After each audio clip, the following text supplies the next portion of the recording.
Antibiotik apa ya? Itu kan untuk pencegahan segala penyakit gitu. Mematikan kayak bakteri, virus. Nggak tahu, saya orang sekolah juga nggak lulus dulu. Obat yang untuk membunuh bakteri. Kurang tahu juga deh. Namanya saja antibiotik, itu sebetulnya berkaitan dengan biota. Biota itu makhluk hidup atau mikroorganisme. Jadi obat yang ditujukan untuk membunuh mikroorganisme yang patogen atau menyebabkan penyakit pada tubuh manusia. Sejak digunakan pertama kali pada tahun 40-an, antibiotik membawa perubahan besar pada dunia medis. Bahkan kini, antibiotik termasuk obat yang paling sering dikonsumsi oleh masyarakat karena dikenal ampuh. Kalau antibiotik tetap banyak yang minta, tetap karena kan udah masyarakat kan udah membutuhkan antibiotik. Kalau antibiotik banyak. Rata-rata kalau masyarakat umum kan mereka mintanya stripan, bukan dok. Kalau stripan ada yang jual stripan, kalau saya kan jualnya dok. Atau lagi tenggorokan sakit aja, suka minum gitu, sembuh iya. Sejumlah penelitian menunjukkan penggunaan antibiotik cenderung berlebihan. Pada umumnya, justru digunakan pada penyakit yang sebenarnya tidak memerlukan antibiotik. Sebagai contoh, survei Yayasan Orang Tua Peduli yang menyebutkan 86,4% anak-anak penderita demam karena virus dan 74,1% penderita diare mendapat antibiotik.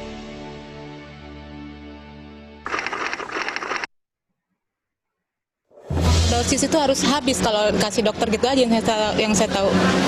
Kalau menanyakan kegunaannya saya nggak pernah menanyakan. Kata dokter suruh minum, ntar dihabisin gitu.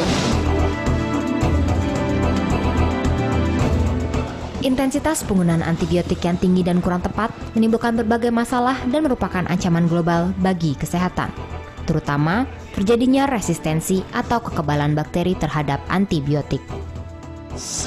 Masalah yang umum dijumpai di rumah sakit ataupun juga di dalam praktek luar adalah penggunaan antibiotik yang berlebih-lebihan karena orang khawatir, ya kan, bahwa ini adalah suatu infeksi dan harus segera diberikan antibiotik. Padahal sebenarnya tidak begitu harusnya. Itu sudah dibuktikan di banyak tempat. Makin banyak kita menggunakan antibiotik, maka makin tinggi atau makin cepat laju resistensi dari kuman yang menjadi sebab daripada penyakit kita.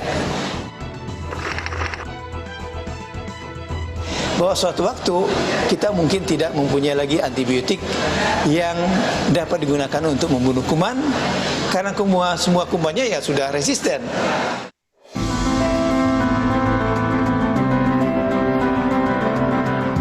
Mengantisipasi hal itu, Kementerian Kesehatan telah mengeluarkan kebijakan terkait antibiotik.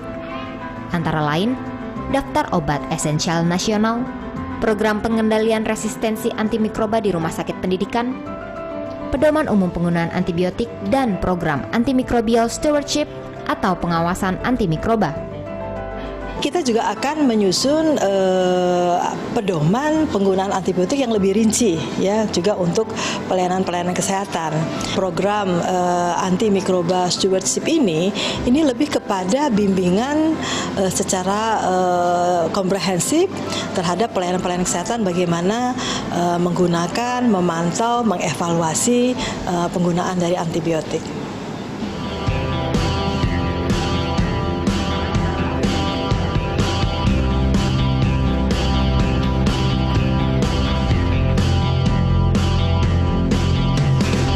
Langkah-langkah untuk meningkatkan penggunaan antibiotik secara tepat sudah saatnya dilakukan. Bukan hanya menjadi tanggung jawab Kementerian Kesehatan saja, namun juga menjadi tanggung jawab semua pihak, termasuk dokter dan pasien. Sementara masyarakat juga harus diajarkan untuk memberikan informasi yang tepat berkaitan dengan apa yang mau diresepkan oleh dokter. Jadi masyarakat bisa saja bertanya, gunanya antibiotik untuk saya apa? Usahakanlah mencari kumannya, menemukan kumannya, baru berikan antibiotik. Itu yang harus dikerjakan. Orang lebih mudah memberikan antibiotik daripada mencoba menegakkan diagnosisnya. Nah, ini adalah salah satu sikap yang harus diperbaiki untuk masa yang akan datang.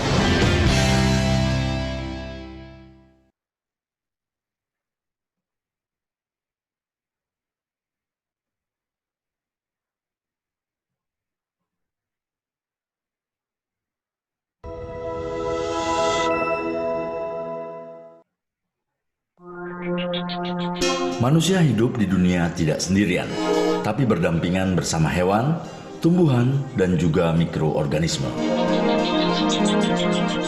Di antaranya virus, bakteri, parasit, dan jamur. Mikroorganisme atau yang disebut kuman penyakit bisa menyebabkan sakit pada manusia, hewan, dan tanaman.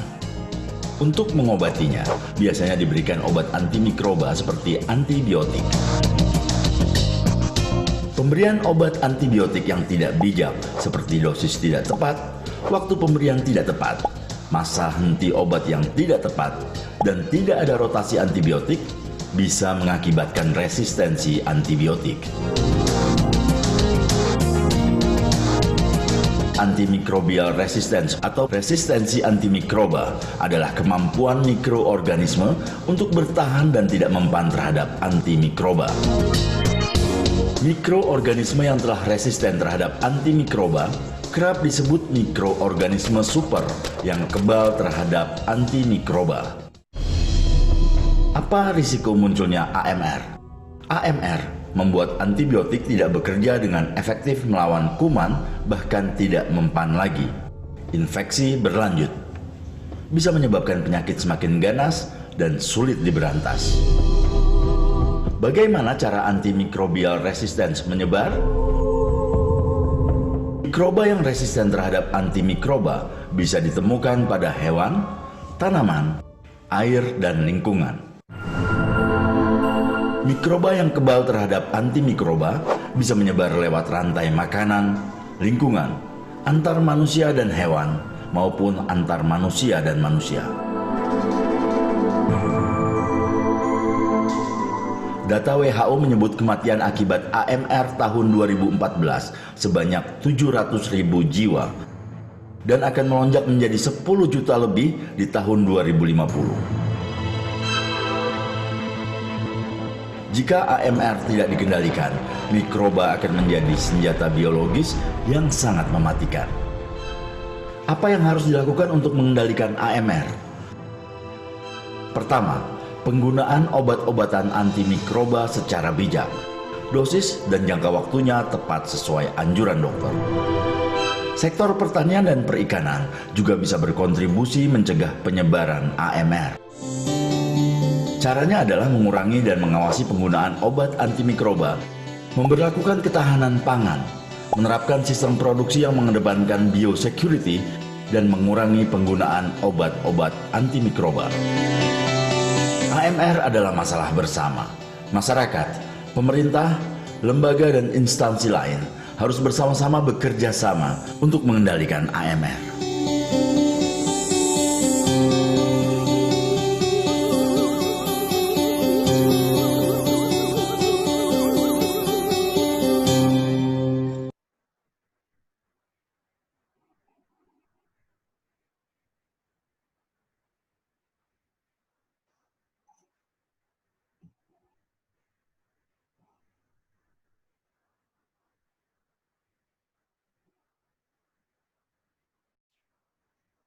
Oke, Assalamualaikum warahmatullahi wabarakatuh. Selamat pagi untuk sobat sehat semua, terutama sobat sehat yang ada di Kampung Kasai. Jadi kembali lagi ke proker program kerja Ngobrol Pintar dari KKN 46 Kampung Kasai.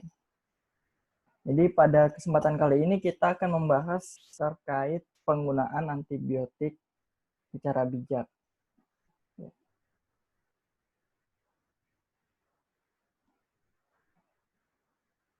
Ya, jadi sebelumnya perkenalkan, saya Kevin Sanjaya, mahasiswa Fakultas Kedokteran yang saat ini sedang KKN di Kampung Kasai, di Berau. Ya, langsung saja, jadi sekarang kita akan membahas antibiotik. Penting sekali kita juga untuk mengetahui apa sih sebenarnya itu antibiotik. Jadi antibiotik ini merupakan zat yang digunakan untuk membunuh atau menghambat pertumbuhan bakteri. Jadi ini digunakan untuk bakteri, bukan untuk mikroorganisme lainnya. Misalnya bukan untuk virus, bukan untuk jamur, bukan untuk parasit. Dan juga antibiotik ini itu hanya efektif untuk jenis infeksi tertentu. Jadi tiap antibiotik memiliki cara kerja yang berbeda dalam mengatasi ataupun dalam membunuh dan menghambat pertumbuhan bakteri. Jadi dia memiliki cara kerja yang berbeda-beda sehingga hanya efektif untuk jenis infeksi tertentu juga. Nah, beberapa contoh antibiotik yang ada saat ini dan bentuk sediaannya jadi antibiotik ini memiliki berbagai bentuk sediaan, ada yang dalam bentuk salep, misalnya ini gentamicin, lalu tablet juga ada, contohnya amoxicillin. Jadi amoxicillin ini sekarang sudah ditinggalkan karena sudah resistensi seperti itu. Kalau dulu masih bisa digunakan. Lalu juga ada erythromycin. Ini beberapa contoh antibiotik yang ada. Nah, apakah kita bisa minum antibiotik untuk semua jenis penyakit?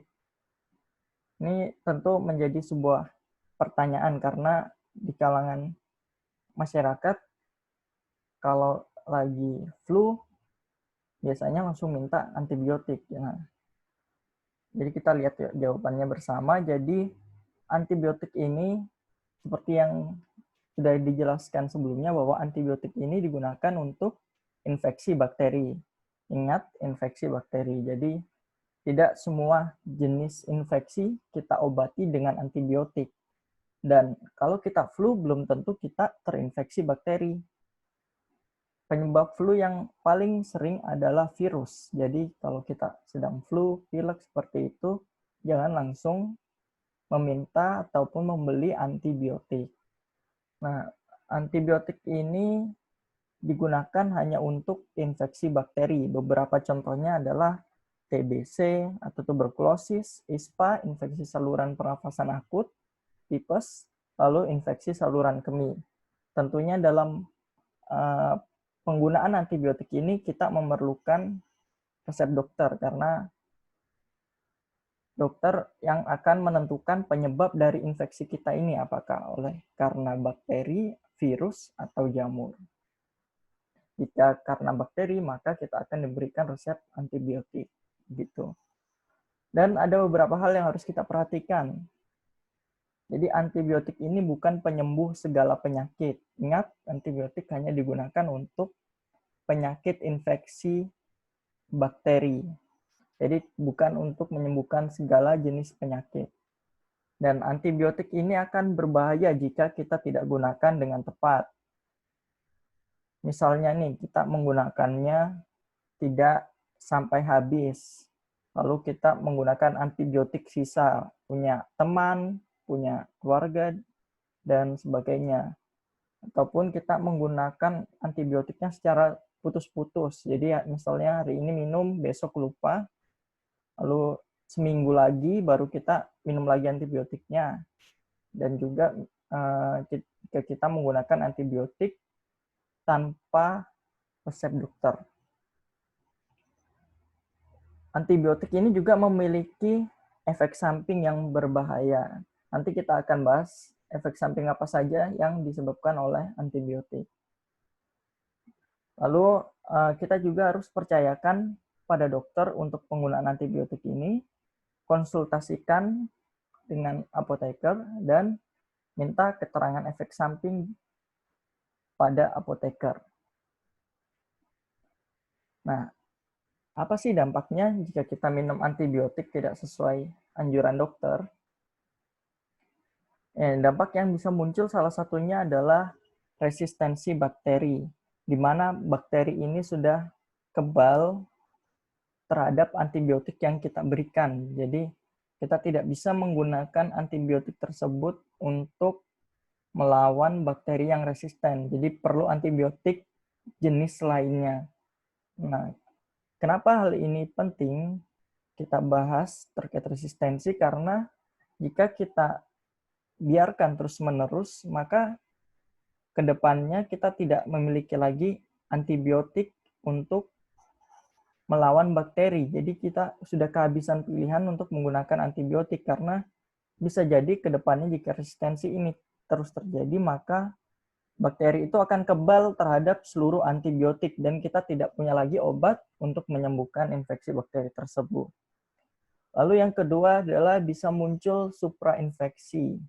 Jadi suprainfeksi ini ketika kita minum antibiotik tidak sesuai dengan anjuran dokter. Misalnya kita ini sebenarnya adalah infeksi virus, tapi kita membeli antibiotik sendiri.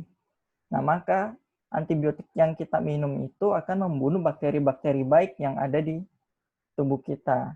Nah, bakteri baik di tubuh kita ini yang sebelumnya fungsinya adalah melawan ataupun melindungi tubuh dari infeksi lainnya, misalnya infeksi jamur, maka dia akan mati. Dan kalau bakteri baik ini mati, maka akan muncul infeksi lain, yaitu misalnya infeksi jamur yang akan muncul menyerang kita.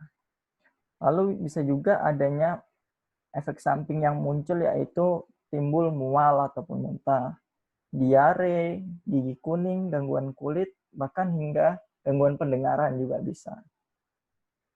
Ya, kita dalam penggunaan antibiotik perlu waspada terhadap ibu hamil dan menyusui, bayi ataupun balita, pasien gagal ginjal, dan gangguan hati.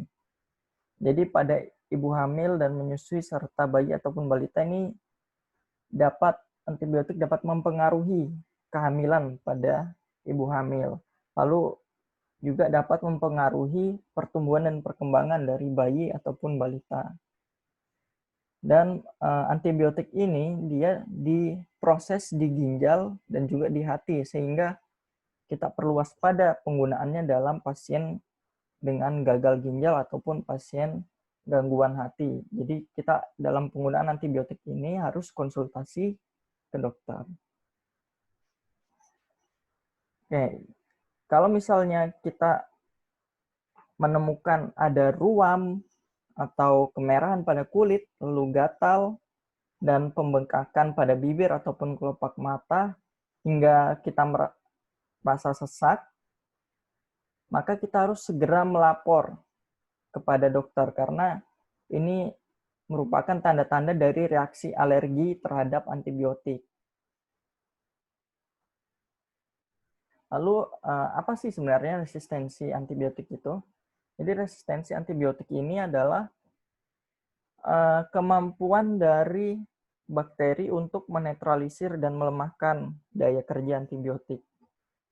Jadi antibiotik yang kita gunakan itu sudah tidak mempan untuk bakteri tersebut.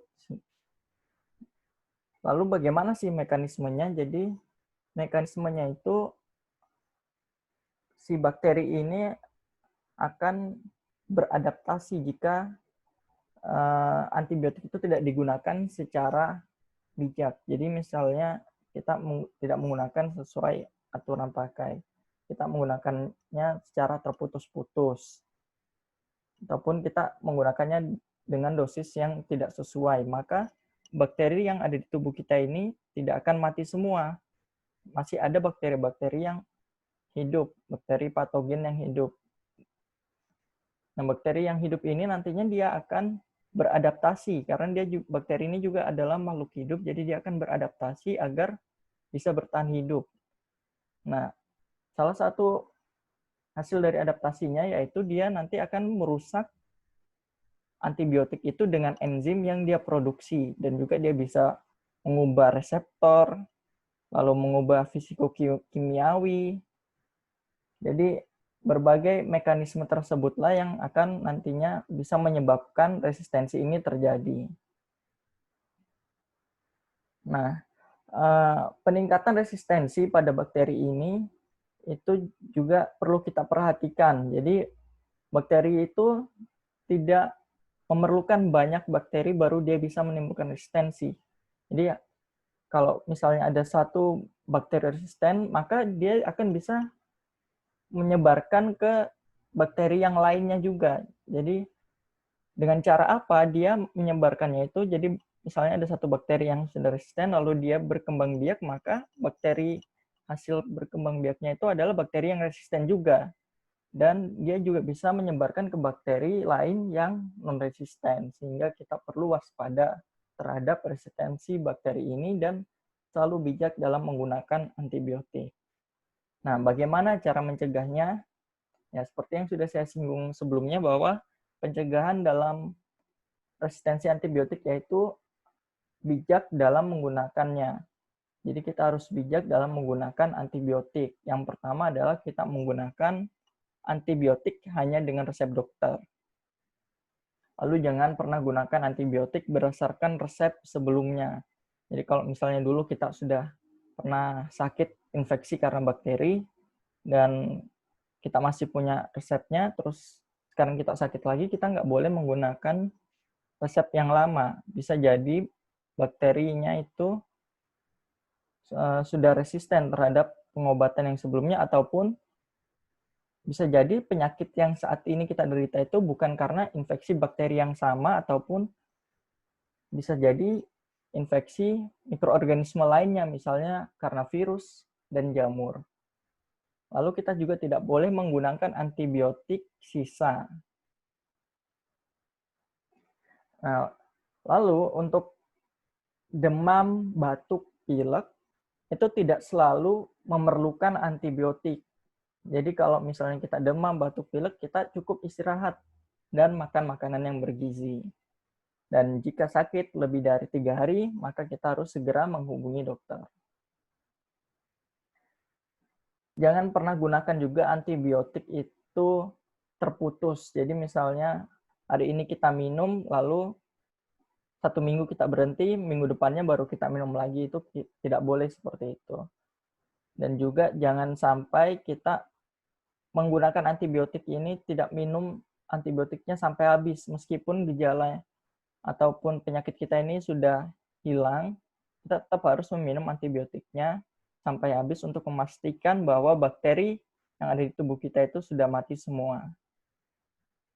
Kecuali jika kita terkena reaksi alergi seperti yang sebelumnya sudah kita jelaskan, yaitu munculnya ruam, sesak, dan bengkak pada bibir ataupun kelopak mata.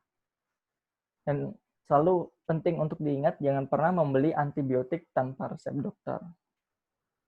Oke, sekian yang bisa saya sampaikan. Mungkin jika ada pertanyaan bisa disampaikan. Lalu sebagai penutup, kita harus selalu bijak dalam menggunakan antibiotik. Gunakanlah antibiotik hanya dengan resep dokter. Jangan menggunakan antibiotik berdasarkan resep lalu atau resep yang lama. Jika kita demam, batuk, pilek, kita tidak memerlukan antibiotik. Cukup istirahat dan makan makanan bergizi. Jika kita sakit lebih dari 3 hari, segera hubungi dokter. Sekian dari saya. Assalamualaikum warahmatullahi wabarakatuh.